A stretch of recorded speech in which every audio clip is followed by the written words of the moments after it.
મિર્ચી morning. Window seat, બારીવાળી seat. આજે સવારે જ્યારે હું મિર્ચીની ઓફિસ પર આવતો હતો સ્ટુડિયો પર, ત્યારે રસ્તામાં પિકનિકમાં જતી સ્કૂલ બસ જોઈ મેં કીધું વાહ, દિવાળી વેકેશનની પહેલા જ પિકનિકની સિઝન શરૂ થઈ ગઈ. અમારા ટાઈમે તો દિવાળી વેકેશન પછી પિકનિકનો માહોલ રહેતો અને આમ થોડી ઠંડક હોય, early in the morning, sweater પહેરીને બધા ગયા હોય, ટોપી પહેરેલી હોય અને પિકનિકમાં જતા હોઈએ, વન ડે પિકનિક. પણ આજે સવારે મેં જે પિકનિક વાળી સ્કૂલ બસ જોઈ, એમાં વિન્ડો સીટમાં એટલું સરસ ખિલખિલાટ મુક્ત હાસ્ય વીરતા બાળકોને જોયા. હા. Just that laughter made my day.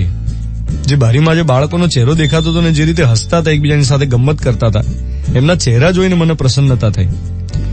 હું જયારે નાનો હતો ત્યારે વિન્ડો સીટ મેળવવાની બહુ જ તાલાવેલી રહેતી.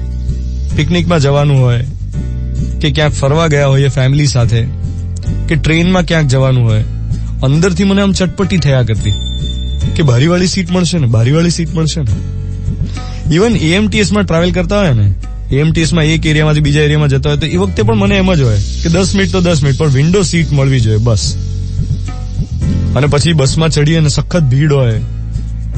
વિન્ડો સીટ તો શું, કોઈ સીટ ખાલી ના હોય અને કોઈ બેઠેલું હોય ને એ વખતે એને મારા ફેસના એક્સપ્રેશન્સ દેખાય, એ કળી જાય.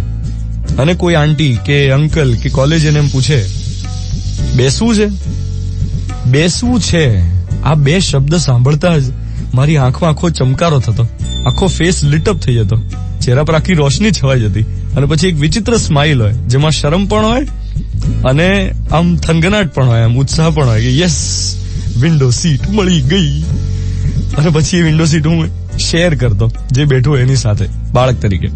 પણ મને એ વખતે એવું લાગતું કે જાણે આમ દુનિયા મળી ગઈ. અને ઉતરવાનું આવે ને તો આમ વિન્ડો સીટ છોડવાનું મન ના થાય. તો હવે એવો જ ટ્રાવેલ એક્સપિરિયન્સ રૂટીનમાં રેગ્યુલરલી થાય છે જ્યારે પ્લેનમાં ફરીએ કે કોઈની સાથે કારમાં જતા હોઈએ કે બસમાં જતા હોઈએ, ટ્રેનમાં જતા હોઈએ, ક્યાંક ફરવા જતા હોઈએ. હવે મોટા થયા પછી હવે વિન્ડો સીટનો કોઈ આગ્રહ જ નથી. હવે અંદરથી એવું થતું જ નથી કે બારીવાળી સીટ જોઈએ. એટલે સમય જતા જરૂરત બદલાય, ઈચ્છાઓ બદલાય, પ્રેફરન્સ બદલાય. અત્યારે એ બારીવાળી સીટ ન મળ્યાનો કોઈ અફસોસ નથી થતો. ઇનફેક્ટ અત્યારે કોઈ બાળકને જોઈએ છે તો એને ઓફર કરવાનું મન થાય કે બેટા બેસવું છે, ચાલ આવી જા. સમય બદલાય, સમજ બદલાય. અને એટલા માટે જ માણસ દર થોડા વર્ષે બદલાતો હોય, એની ઈચ્છાઓ બદલાતી હોય.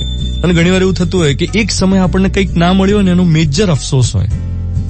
એક સમય કંઈક ના મળ્યું હોય એનો ખૂબ બધો અફસોસ હોય, પણ સમય જતા એ અફસોસ એક્સેપ્ટન્સમાં બદલાઈ જતો હોય છે.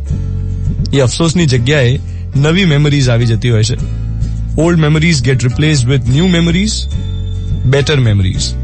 અને એટલા માટે જ ખૂબ બધો અફસોસ ના કરો. કંઈ ના મળ્યું હોય ને તો કઈ વાંધો નહીં, થોડા ટાઈમમાં કંઈક એવું મળશે જે આપણે ધાર્યું નહીં હોય.